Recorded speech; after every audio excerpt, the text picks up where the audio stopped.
My name is Samantha Pierce, and I was 30 years old when my family decided I was no longer worthy of being a Pierce.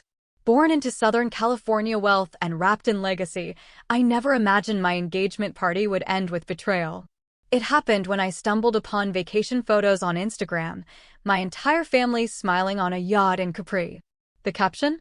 Finally, the Pierce family is complete. Something shattered inside me. What they never realized was that I didn't just inherit the Pierce name, I inherited their ambition.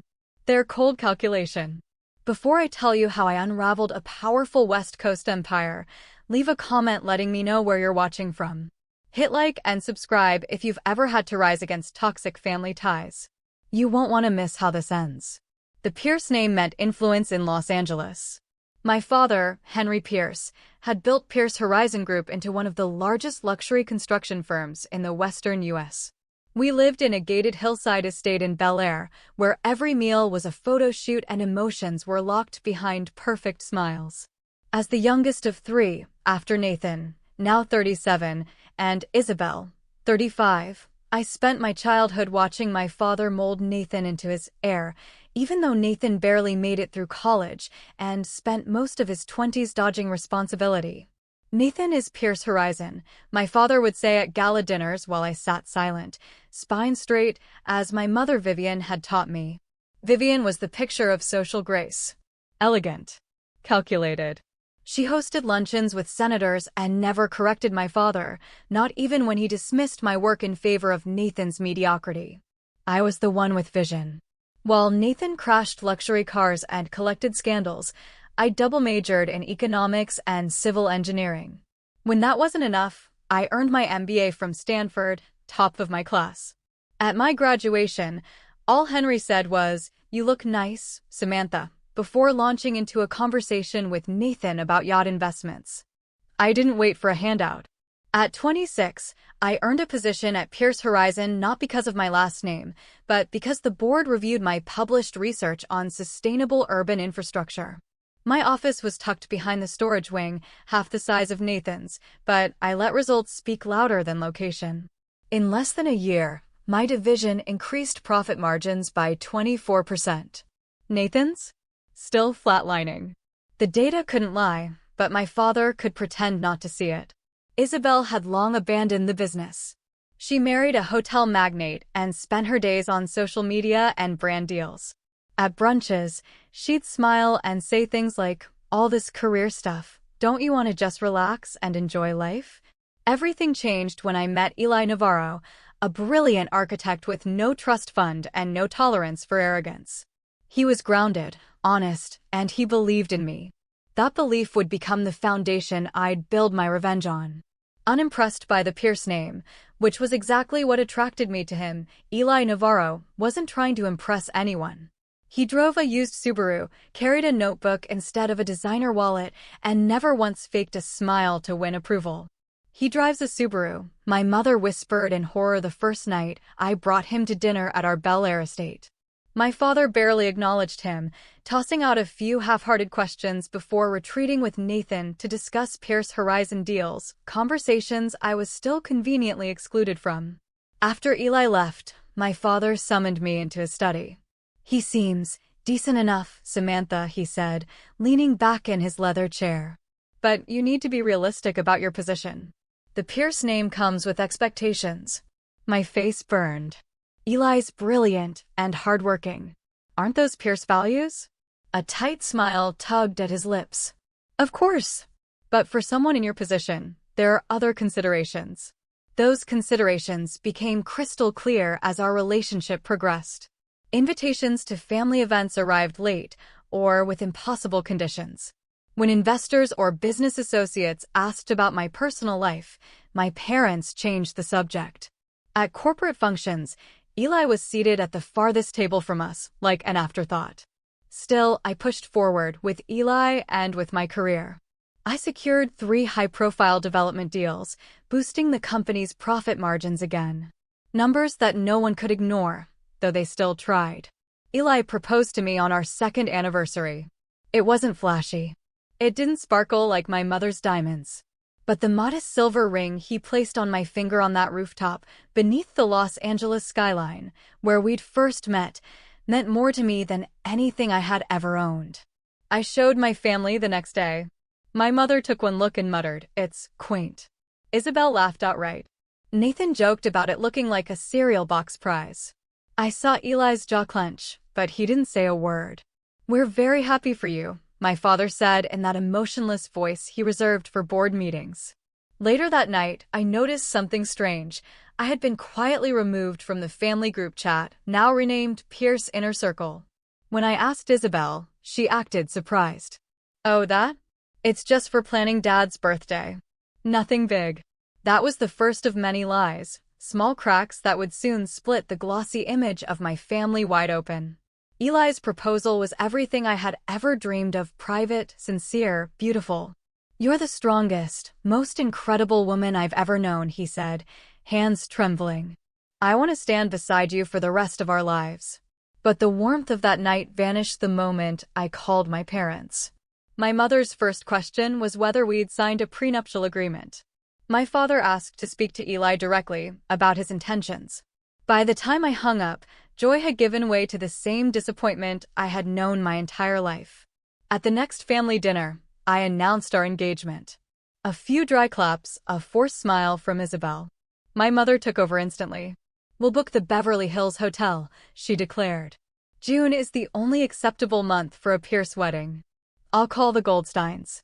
"The Goldsteins and the Weinbergs are expecting an invitation," my mother said briskly. "And the Navarro boys' family, of course, though we'll keep them on the B list." "Actually," I said, clearing my throat, "Eli and I were thinking of an October wedding. Something more intimate, maybe at the Huntington Botanical Gardens." The silence that followed was suffocating. "Don't be absurd, Samantha," Isabel laughed, waving her champagne flute. "Pierces don't get married in public gardens." From that moment, wedding planning became a full-blown battlefield. Every decision, from the venue to the guest list to the type of cake, turned into a tug-of-war. My mother insisted on a black tie affair with over 300 guests, most of whom I'd never even had a full conversation with. She dismissed the gardens I loved as too pedestrian and called the gown I had chosen inappropriate for someone of your status. Meanwhile, more troubling shifts were unfolding behind closed doors at Pierce Horizon. I noticed Nathan was suddenly being looped into high-level executive meetings that I, despite being a director, wasn't even informed about. When I asked my father, he waved it off. "Nathan's stepping up. He's matured." Matured? Interesting word choice for someone who had totaled 3 luxury cars in 2 years and still needed an assistant to send his emails. But the real shock came when I reviewed quarterly financials. Nathan had just received a massive executive bonus, approved personally by my father, while my proposal for across-the-board staff raises had been rejected for being financially unsound. Eli noticed the tension in me growing daily. One evening, as I worked late over blueprints and budget projections, he gently took my hand. "You don't have to prove anything to them, Samantha," he said. "You're exceptional, with or without their recognition." His words helped, but things only got worse. A week later, I found out Isabel's husband, Julian Kramer, had been quietly appointed to the board of directors. I only discovered this because someone left a meeting agenda on the printer. No official announcement. No vote. No transparency. 2 months before the wedding, I found something far more serious. While reviewing project forecasts, I spotted large sums being funneled into unfamiliar shell companies. When I flagged the inconsistencies to our CFO, he went pale and mumbled, "I'll bring it to your father." The next morning, my access to several financial systems was temporarily restricted due to maintenance. When I confronted my father, for the first time, his composed mask cracked. "You need to focus on your wedding, Samantha," he snapped. "The company's finances are not your concern right now." But they were my concern. As a board member, I had legal and fiduciary duties. When I approached Nathan, he gave me a smug smile. "Maybe it's time you thought about what really matters, little sister. Family loyalty always comes first." Playing corporate watchdog clearly had its price. The message was loud and clear: stay in line or face consequences. Meanwhile, wedding preparations trudged forward.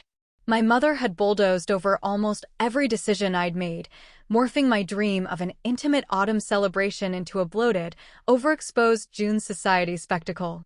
The guest list was packed with names more important to Pierce Horizon than to Eli or me CEOs, developers, investors. Our actual friends were an afterthought. One night, absent-mindedly scrolling through my phone, I realized I hadn't seen any notifications from the family group chat in days. When I opened the app, the reason became obvious. I had been quietly removed. When I asked Isabel, she offered a breezy response. It was just getting a little overwhelming with all the wedding chatter. We thought you might want a break. But that Sunday at dinner, I overheard Nathan say something about finalizing Hawaii details to my father. He went stiff when he saw me listening and quickly changed the subject. Later that evening, my mother asked me to grab her phone from her purse, and that's when I saw it. A glossy travel brochure tucked between her wallet and lipstick, a luxury resort in Maui. Departure date? 3 days after my wedding. A week before the ceremony, I arrived at work to find my office had been relocated to a cramped corner on a lower floor to make space for reorganizational needs. My assistant had been reassigned, and the projects I'd built from the ground up were now under Nathan's control. They didn't need to spell it out. I was being methodically erased. Still, I clung to a final shred of hope. Maybe my wedding day would soften them. Maybe, just maybe, seeing the love Eli and I shared would remind them of what truly mattered. I was wrong. The morning of my wedding was flawless, sunlight cutting through the glass walls of the Beverly Hills Hotel suite, a gentle breeze lifting the edge of my veil as I stood near the window. For a moment, I let myself believe. My mother arrived nearly 40 minutes late, barking instructions at the planner and snapping at the photographer. She barely glanced at my dress, the one I'd chosen despite her disapproval, before turning to admire her own reflection. "The Adlers canceled," she said, smoothing her lipstick. Some last-minute conflict. The Adlers were major equity holders in Pierce Horizon. Their absence would raise eyebrows. The Blakes and Suttons sent their regrets, too, she added casually. By the time I walked down the aisle, nearly a quarter of my father's business network had mysteriously vanished. My father didn't take his place beside me until the last possible second. "You look nice," he said flatly. Then, just before the music began, he leaned in. "I hope you know what you're doing, Samantha." I squeezed his arm, perhaps a bit too tightly.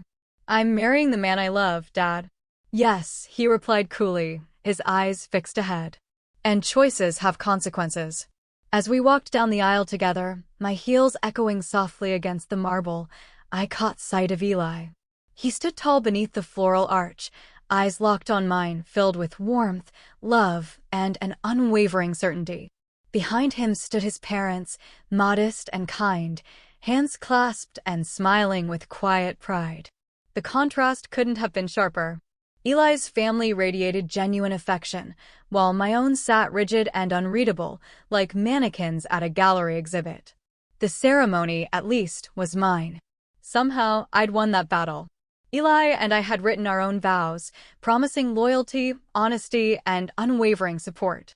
As we exchanged words, the moment felt untouched by the chaos that surrounded it. But those vows would be tested far sooner than I ever imagined. At the reception, the Pierce family occupied the long front table, visibly present, but emotionally detached. My father gave a toast that mentioned the Pierce legacy 3 times and my name once. My mother fussed over the table settings and corrected the servers about wine temperature. Nathan barely looked up from his phone, his smirk deepening with every notification. As I moved between guests offering thanks and hugs, I passed by my cousin Andrew, who had clearly been hitting the champagne. I caught him mid-sentence.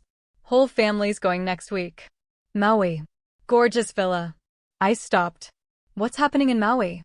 He blinked, startled, then quickly forced a smile. "Just saying how beautiful your ceremony was." Later, during a lull between dances, I checked my phone. A new group chat, Pierce Core. I wasn't in it, but a preview popped up from an earlier notification: flight times, sunscreen reminders, villa access codes. I found Isabel at the bar. "What's going on with Hawaii?"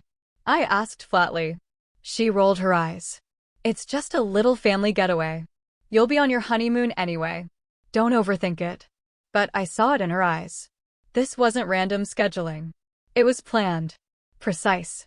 A celebration I had been intentionally excluded from. The canceled guests, the covert glances, the quiet phone messages, suddenly it all made sense. My wedding wasn't a family celebration. It was an obligation they were desperate to get through. Their real celebration was happening without me. Eli found me a moment later. "What's wrong?" he asked, his hand warm against my back. "My family's going to Hawaii," I said quietly. "All of them. They didn't invite us. Didn't even tell me." Eli's jaw tensed, but his voice stayed gentle. "Their loss. We'll be in Bali, building something better, just us." He was right. But the pain ran deeper than a missed vacation. This was the final proof of what I'd always feared, that no matter what I achieved, I would never truly be one of them. As we prepared to leave, my father approached with a stiff smile and an envelope.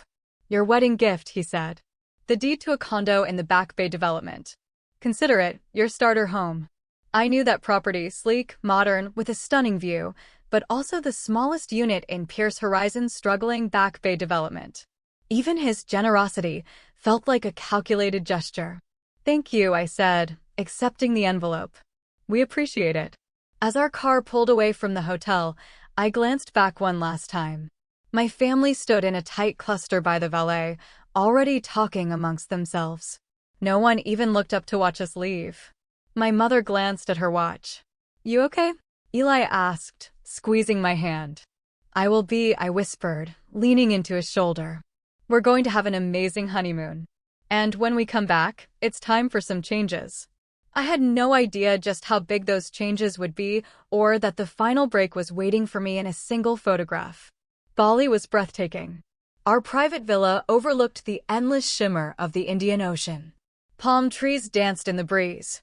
For a while, I managed to push my family to the back of my mind. Eli and I explored cliffside temples, dove into crystal lagoons, and fell asleep with the sounds of the sea just beyond our window. In those golden days, wrapped in Eli's arms, I felt something I hadn't in years: peace. Wholeness. Belonging.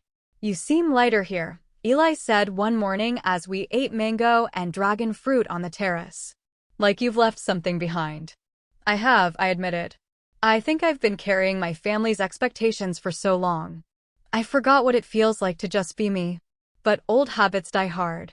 5 days into the trip, wide awake from jet lag, I found myself scrolling through Instagram in the middle of the night. That's when I saw it. A photo posted by my 16-year-old cousin Lily, who apparently hadn't gotten the family's usual memo about social media silence. The image showed my entire family, my parents, Nathan, Isabel and her husband, uncles, aunts, cousins, all beaming on a beach in Maui. They stood beneath a banner that read, "Pierce Family Reunion 2023. The caption? "The family's finally whole. Best vacation ever. Hashtag Pierce Ohana, hashtag family complete." Family complete. Without me. A wave of nausea hit as I zoomed in. They looked radiant. At ease. Like this was the celebration they'd been waiting for without me. The timestamp showed they'd flown out the day after our wedding. This wasn't last minute. It had been coordinated. Hidden. An hour later, Eli found me sitting on the bathroom floor, my phone still in my hand, my face pale and tear-streaked. "They planned it," I said, voice flat, holding the phone out to him. "They planned a family reunion right after our wedding and didn't tell us. They're celebrating their complete family. And I'm not in it." Eli's face darkened as he looked at the photo. "I'm so sorry, Samantha. This is beyond cruel." "The worst part," I whispered. "I'm not even surprised. It just confirms what I've felt for years. My entire life, I'd felt it, that I wasn't truly one of them. Not in the ways that mattered." That night, while Eli slept beside me, I lay awake, replaying years of slights and subtle dismissals with a sharp, new clarity. This wasn't just about them excluding me from a family vacation.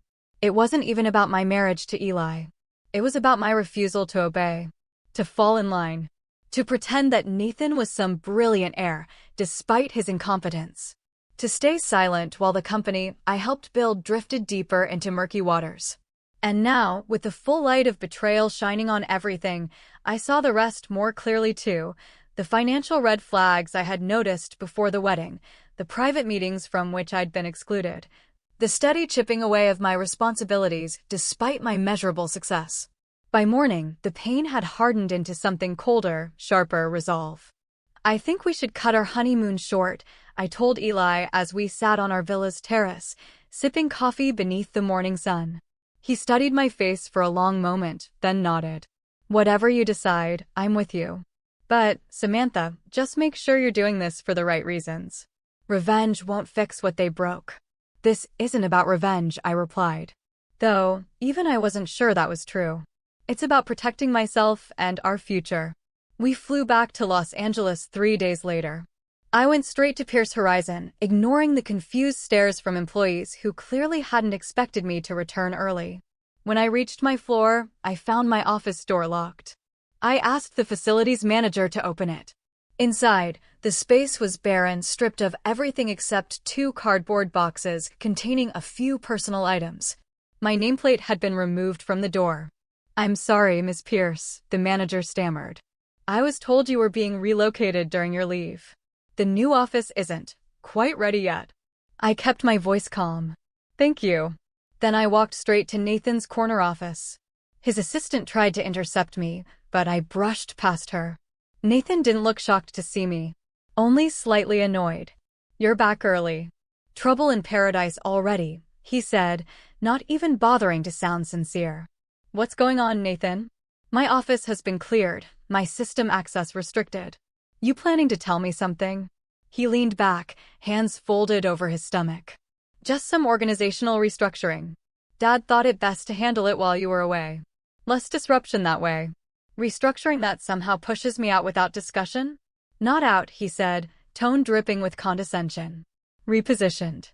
We figured with your new married life, you'd prefer something lighter. Fewer hours. Less pressure."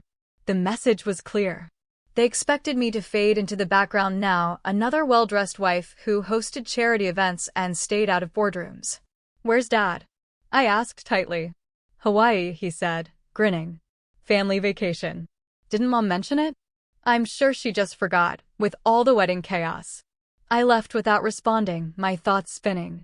At home, I discovered that my company's system access had been further stripped. The financial data I'd flagged before the wedding? Gone. That night, I made my decision. Using the limited credentials I still had, I worked in silence, downloading every file, project report, board minute, and internal memo I could still access. By sunrise, I had uncovered a pattern that confirmed my worst fears. Pierce Horizon had been engaging in large-scale tax evasion for years, artificially inflating project expenses to funnel money through shell entities. Profits were being funneled into offshore accounts. Environmental compliance reports had been falsified on at least 3 major Pierce Horizon developments. Most recently, I found that investor funds meant for a new commercial tower in Santa Monica had been quietly diverted to cover Nathan's disastrous side ventures, luxury fitness startups that had burned through cash like wildfire. As the evidence piled up on my laptop, I felt a strange mix of vindication and sorrow. The family business, what my father had always worshipped, what I had once longed to be part of, was rotten to the core. Eli found me at dawn, still hunched over the dining table, my eyes bloodshot from hours of reading and screenshotting documents. "What are you going to do?" he asked softly, placing a steaming cup of coffee beside me. I looked up at him, the man who loved me for who I was, not for the last name that came with strings and scars. "I'm going to protect myself," I said. "And then I'm going to make sure they never dismiss me again."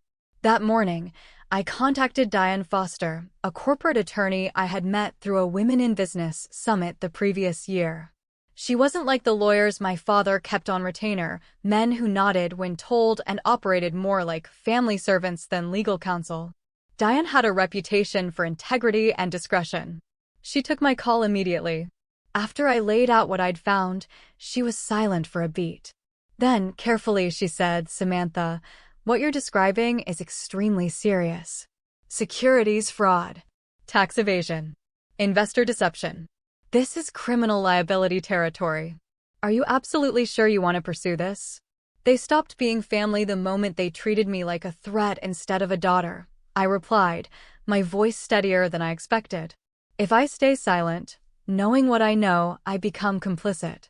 I won't let them destroy my future to protect their secrets. She nodded. You're right to be cautious. As a director, you could be liable. But I want you to understand, this will likely destroy Pierce Horizon as it currently stands. I thought of the empire my grandfather had laid the foundation for, the employees who had no idea what was being done in their name, and the family legacy that had always felt more like a chain than a crown. I understand, I said. But I have to do the right thing. For the next 3 days, Eli and I barely left the apartment. While he unpacked luggage from our cut-short honeymoon and wrote thank you notes for wedding gifts, I worked with Diane to compile everything: project audits, internal memos, falsified reports, board meeting transcripts. We created secure backups on encrypted drives, set up cloud redundancies, and drafted initial disclosures. Each document I reviewed felt like a small death. The betrayal ran deeper than I imagined. I cried often, sometimes for hours, grieving not just the company, but the family I never truly had. Eli never wavered. He held me through the worst of it and never once told me to stop. You're doing what's right, he said. This isn't your fault. They made this choice. On the 4th day, a text arrived from Isabel. Board meeting next Thursday. Dad says your attendance is optional while you're still settling in post-wedding. Optional. The final confirmation: they intended to push forward without me. Make decisions behind closed doors. Restructure the company. Maybe even bury the evidence. But I wasn't going to let that happen. Actions were being carried out in my name, actions I hadn't approved. That evening, scrolling through my phone, I saw yet another photo from Hawaii, this one posted by my aunt. My entire family was at a luau, leis around their necks, tropical drinks in hand, laughing beneath string lights like nothing in the world was wrong. As if the company they claimed to cherish wasn't built on fraud. As if they hadn't just deliberately excluded their daughter and sister from what was clearly a significant, celebratory family event. Something inside me crystallized. Hardened. I opened the family group chat, the one I'd been removed from but had regained access to thanks to Diane's tech consultant, and typed a single message. Enjoy it while it lasts. Then I began the final phase of our carefully prepared plan. First, I submitted my formal resignation from Pierce Horizon, effective immediately.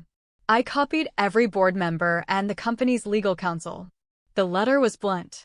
I detailed my concerns over ongoing financial misconduct and included references to prior internal efforts I'd made to address the violations. Next, I accessed the company's payroll system using emergency credentials that had never been revoked.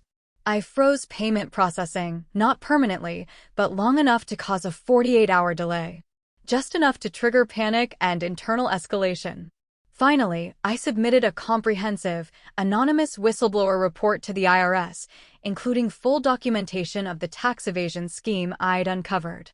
Additional packages went to the Securities and Exchange Commission and the Environmental Protection Agency, each focused on the specific crimes under their purview.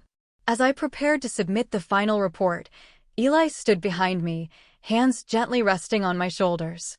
"Are you sure about this?" he asked quietly. "Once you hit send, there's no undoing it." I hesitated. My finger hovered over the button. Was I doing this for justice or revenge? Somewhere along the way, the two had started to blur. "If I don't," I said slowly, "they'll keep going. More investors will be hurt. More communities damaged by their environmental shortcuts. More silence bought with influence and money. This isn't just about me anymore." I pressed send. Then I closed my laptop. There was no surge of triumph. No wave of satisfaction. Just silence. Final. Cold. Necessary.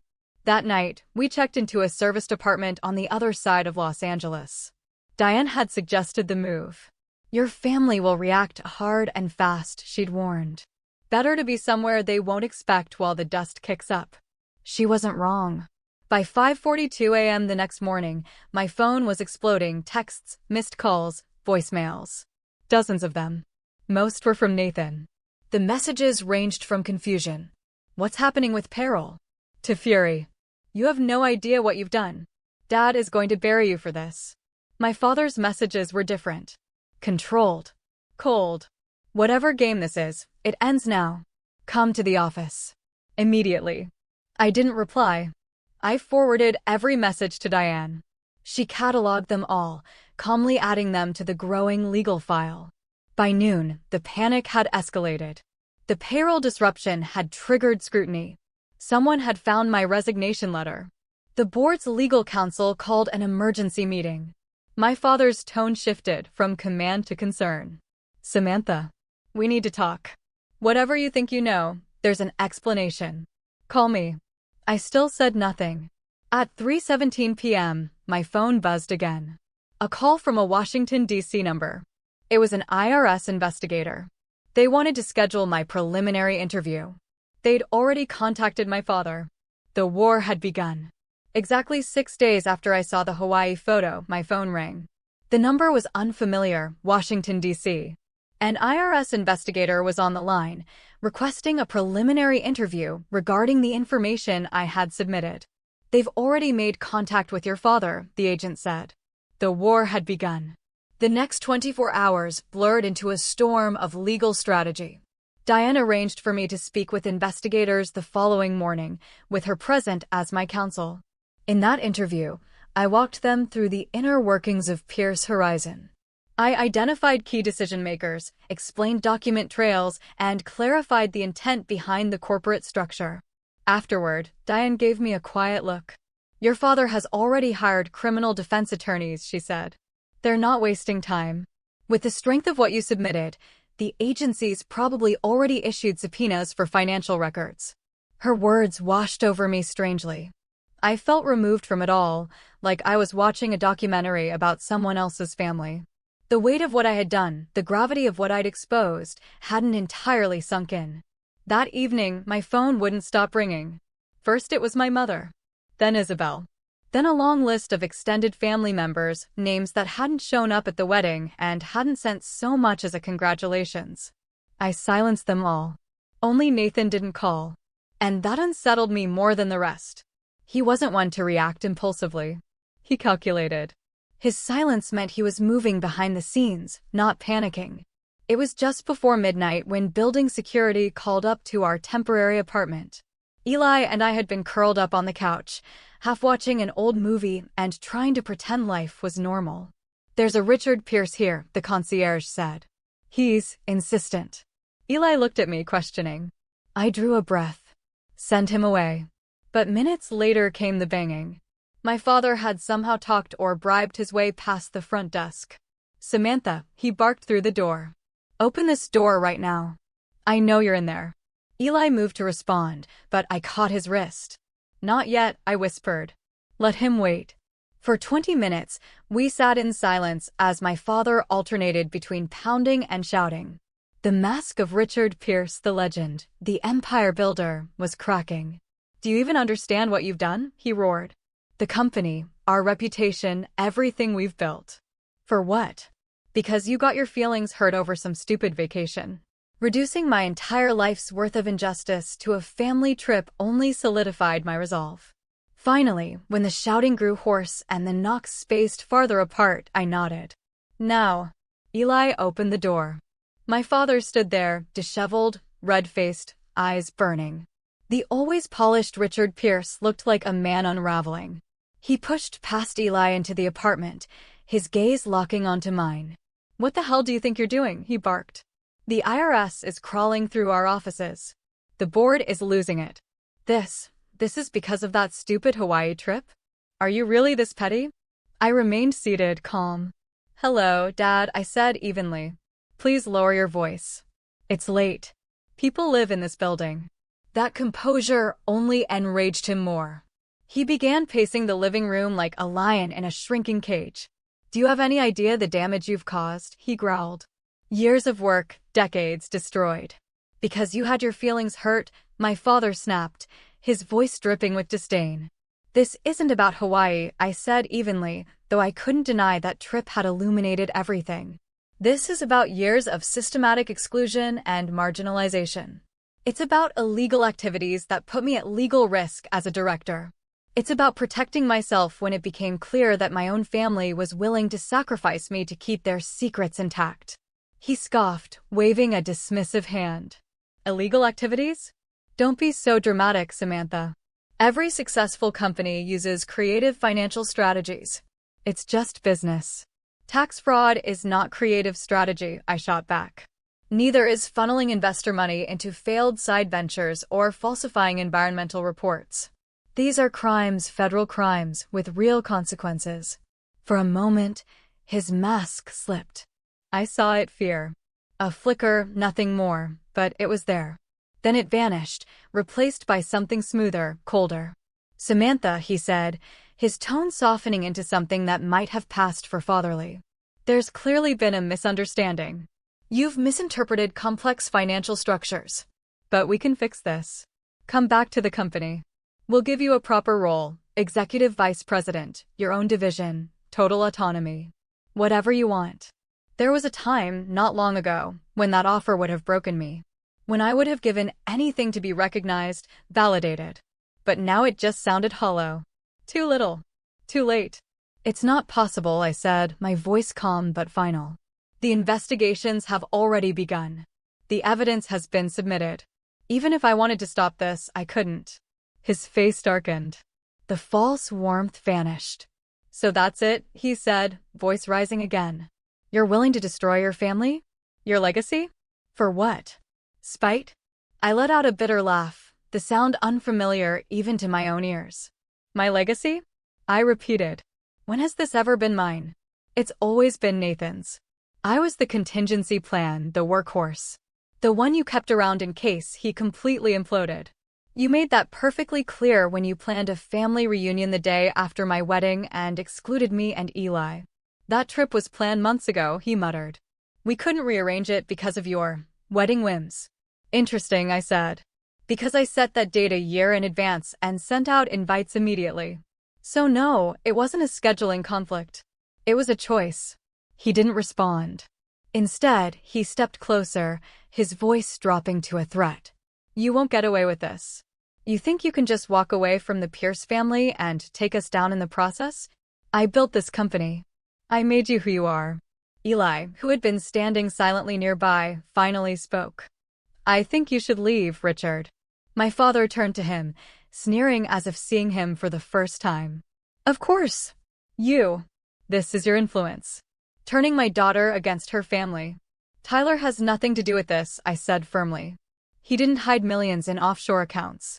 He didn't falsify compliance documents. And he certainly didn't decide I wasn't family anymore. That was you. All of it, your decisions. For a moment, I thought he might lunge at one of us. But then, something in him crumpled. His shoulders sagged. The fire in his eyes dimmed. You have no idea what you've started, he said quietly. This won't just affect me. Your mother, your sister, they'll be dragged through the mud. The Pierce name ruined. Is that really what you want? And for the first time that night, I felt a flicker of doubt. Not about what I'd done, but about who else would be caught in the fallout. My mother, I said softly, for all her silence, wasn't involved in company operations. And Isabel, she's self-absorbed, but likely clueless. This wasn't about them. I took a deep breath. I didn't want this, I said finally. All I ever wanted was to be seen. To be part of this family. To contribute to the company based on my own merit. You're the one who chose to push me out. To break the law. To treat me like I was disposable. These are the consequences of your choices, not mine.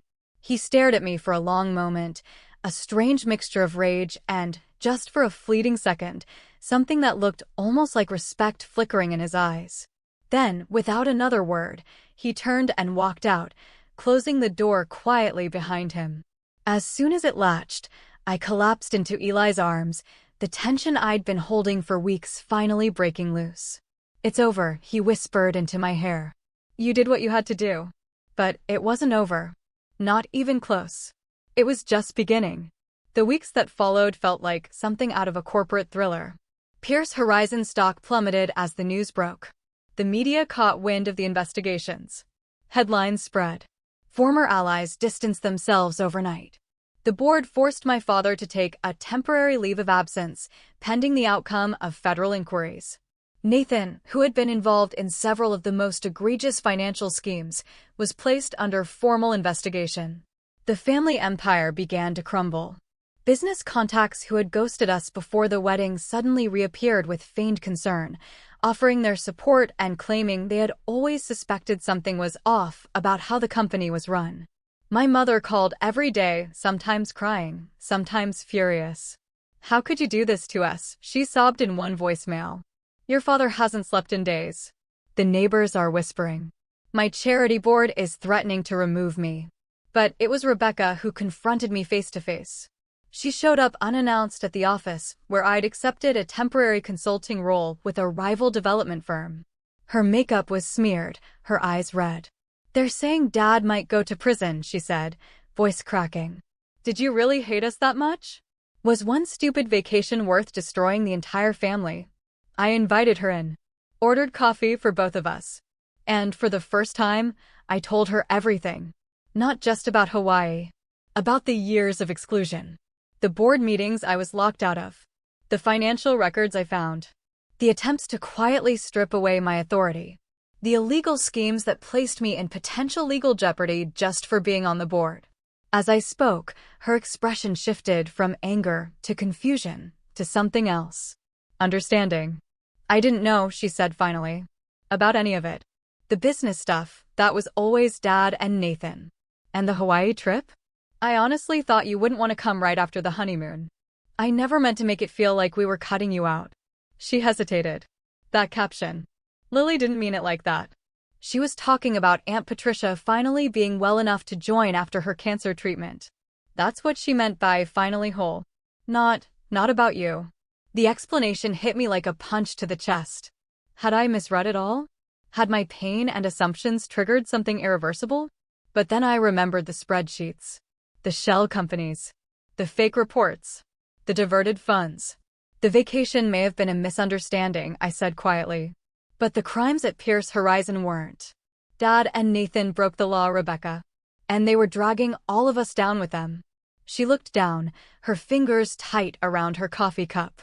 After a long silence, she asked, "So what happens now?" "The investigations will continue," I said. "There'll be penalties. Settlements. Probably criminal charges for the worst of it. The company, it'll survive. But it won't be the same." "And us?" she asked. "The family?" I had no answer for that. Only silence. The Pierce family, as I had known it, was already gone, irrevocably changed. The legal process moved forward with relentless momentum. My father eventually negotiated a settlement with federal authorities. The agreement included his formal resignation from Pierce Horizon, substantial financial penalties, and a deferred prosecution agreement that kept him out of prison barely. Nathan wasn't so lucky. His direct involvement in some of the company's most blatant violations, shell companies, falsified reports, misuse of investor funds, resulted in criminal charges. The trial was ongoing, but the damage to his name and to the Pierce legacy was already done. Pierce Horizon survived, but just barely. Many of its most lucrative projects were sold off to cover penalties and settle claims with defrauded investors. The board was replaced entirely with independent directors. The Pierce family retained only a minority ownership stake, a symbolic presence in what had once been our family empire. Through it all, Eli was my constant. He never questioned my choices. Never asked if I regretted anything. "You didn't cause this," he reminded me whenever I doubted myself. "You just revealed what they spent years hiding." 6 months after the night my father showed up at our apartment, I received a message from Isabel. "Mom's birthday dinner tonight. Small gathering. Just family. Please come. We need to start somewhere." I showed the text to Eli. "What do you think?" I asked. He was quiet for a moment. Then, "I think the real question is, what kind of relationship do you want with them going forward? Not what they deserve, but what you need." That night, we stood outside my parents' new home. Smaller than the Bel Air estate, but still beautiful. Through the window, I saw them. My mother, my father, Isabel. All seated around the dining table. They looked older, humbled, but they were together, waiting. Ready? Eli asked, gently squeezing my hand. No, I admitted. But I'm going in anyway. Healing wouldn't be easy. Some wounds would stay with me. But as I rang the doorbell, I knew one thing for certain. Whatever happened next would be on my terms. I had reclaimed my power, my voice, and my future. The Pierce legacy no longer defined me. I defined myself. Exactly 1 year after what the Los Angeles business press had started calling the Pierce implosion, I stood in the lobby of a restored industrial building in Culver City, watching workers install sleek black signage. Pierce Navarro Development Group. The company Eli and I had co-founded had just acquired its third property, a mixed-use development combining affordable housing, artist studios, community green spaces, and small business incubators. What do you think? Eli asked, wrapping his arm around my waist as we watched the final letter being bolted into place. I smiled. I think my grandfather would be proud, I said honestly. This is the kind of development he started with. Projects that built communities, not just profits. After Pierce Horizons restructuring, I had used the settlement from the whistleblower case to fund our startup. We were smaller than the old firm, but our commitment to sustainability, transparency, and community input set us apart. And slowly, investors began to take notice, especially the ones burned by the old Pierce name.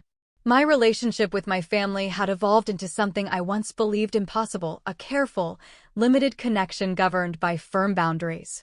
My father and I only communicated through attorneys now, handling the last entangled remnants of Pierce Horizons' family business interests. He never offered an apology, not in words. But something had shifted. A reluctant respect had replaced the disdain that had defined our relationship for most of my life. Nathan served 6 months in a minimum security prison for securities fraud. He was now living somewhere in Florida, working on a so-called memoir about corporate redemption, something no one had asked for and fewer cared to read. We hadn't spoken since the day the investigations began. I doubted we ever would. Some bridges, once burned, simply shouldn't be rebuilt. The most unexpected shift came from my mother. Stripped of her status, social circles, and much of the wealth she had once used to armor herself, she was forced to confront the hollowness of the life she'd built around image. Our relationship remained tense, fragile even, but now there were glimmers of something real. The biggest surprise of all was Isabel. After that day in my office, she started the hard work of separating her self-worth from the Pierce mythology. Her marriage to Bradley hadn't survived the fallout. Once the family name turned toxic, he filed for divorce, his final act of social preservation. It crushed her. But it also changed her. Are you still going to lunch with Isabel tomorrow? Eli asked as we stepped out of our office building, the sun warm on our backs. Yes, I nodded. She wants to show me the website for her new foundation. She'd used her portion of the family settlement to launch a nonprofit supporting women entrepreneurs from underserved communities. It was meaningful work, and it fulfilled her in ways that high society functions never had. I'm glad you two found your way back to each other, Eli said. Family is important, even if it's not the family you started with. His words hit home. Over the last year, I had come to understand something fundamental. Family isn't defined by bloodlines or last names. It's built on mutual respect, shared values, and showing up when it matters. My chosen family had expanded far beyond Eli. There was Diane Foster, who had become not just my attorney, but a fierce friend. Jacob Chin, our head of sustainable design, brilliant, visionary, and endlessly collaborative. And Maria Rodriguez, a community organizer who had helped shape our entire approach to ethical development. These relationships were built not from obligation, but from alignment. They brought depth and purpose that the Pierce name never had. Meanwhile, the legal aftermath of my whistleblowing continued to unfold. I testified in several proceedings, often under aggressive questioning from defense lawyers representing former Pierce Horizon executives. In every instance, I told the truth directly, calmly, without bitterness, and without apology. You deliberately set out to destroy your family's company, didn't you, Miss Pierce? One particularly combative attorney sneered during a deposition. I looked him straight in the eye. No, I said. I exposed the truth. They destroyed it all by themselves. I set out to stop illegal activities that were harming investors, communities, and, ultimately, would have harmed the company itself, I had said, calmly and clearly, during that deposition. The fact that those activities were carried out by members of my family didn't make them any less illegal. But the truth came with a price. Beyond the shattered relationships, there were ripple effects. Former family friends chose sides, most aligning with my father, too loyal or too scared to see past the headlines. I received threatening emails from former employees who had lost jobs in the restructuring. One particularly brutal profile in a prominent business magazine painted me as a bitter daughter driven by ego and revenge, not principle. And yet, there was also support I never expected. Former Pierce Horizon employees, those who had long felt uneasy about the direction of the company, reached out to thank me. A few had even joined Pierce Navarro Development. Defrauded investors sent handwritten notes of appreciation. And a prominent women's business alliance had honored me with an award for corporate integrity and leadership. Through it all, Eli remained steady. My constant. My anchor. Never once did he suggest I had gone too far. Never once did he question whether it had all been worth it. You know what today is, right? He asked as we walked to the car after work. I smiled. 1 year since we closed on our first property. The official anniversary of Pierce Navarro. That too, he nodded. But it's also exactly 18 months since that night your father showed up at our apartment. I paused. I hadn't realized it. 18 months since that confrontation in the hallway. 18 months since what had felt like both an ending and a beginning. 18 months of rebuilding. Redefining. Reclaiming my life on my terms. Do you ever regret it? Eli asked quietly as we drove through the palm-lined streets of West LA. It was a question he rarely asked. But I appreciated that he did now. And I took it seriously. Did I regret sending that text message after seeing the Hawaii photos? Did I regret submitting the evidence I knew would break my family apart? Did I regret opening the door and facing my father after 20 minutes of pounding? I regret that it had to happen, I said finally. I regret that my father built a company and a family based on control and image instead of trust and truth. I regret that it took a crisis to finally break free. I looked out the window as the late sun cast golden streaks across the sidewalk. But no, I don't regret standing up for myself. I don't regret refusing to be complicit. And I don't regret creating something better. Something that reflects who I really am. That evening, we hosted a small celebration for Pierce Navarro's first anniversary. The office was filled with energy, employees, partners, investors, community leaders. There was purpose in every conversation. Belonging in every corner. My phone buzzed. A message from Isabel. Congratulations on the anniversary. Dad saw the article in the journal. He didn't say it, but I didn't need the rest. I already knew. But I could tell he was impressed. I smiled faintly as I slipped my phone back into my bag. There was a time when my father's approval had been everything, the thing. The validation I bent over backward to earn. Now, it was just an interesting footnote. Not unappreciated, but no longer necessary. No longer defining. Later that night, Eli and I walked home along the edge of a quiet residential street in Santa Monica, the ocean breeze brushing against us gently. The air smelled like sea salt and jasmine. A sense of peace settled over me. Not the fleeting kind. The kind that wraps itself around your bones. The journey here had been painful, but it had also been necessary. I had learned that standing up for yourself sometimes means standing alone, at least for a while. That family should be built on love and respect, not control, not appearance, not shared DNA. That integrity has a cost, but compromising your values costs even more in the long run. But more than anything, I had learned that my worth wasn't tied to the Pierce name or my role in that legacy. It was rooted in the life I chose, the values I lived, and the people who stood by me, not because they had to, but because they wanted to. What are you thinking about? Eli asked, glancing at me. I laughed softly. That group chat. The one I was removed from. Back then, it felt like the end of the world. I remember staring at my phone, devastated. And now, he asked. Now I see it was the beginning of everything better. Eli smiled, reaching for my hand. Sometimes the worst betrayals lead us exactly where we need to be. He was right. That day, the one that had once seemed like the collapse of everything had actually freed me. It broke patterns I didn't know were suffocating me. It gave me permission to choose something different. Something real. The Pierce name would always be part of my story. But it no longer defined me. My future belonged to me and to the life I was building on truth, not appearances. And that was a legacy worth building. If you've made it this far, thank you.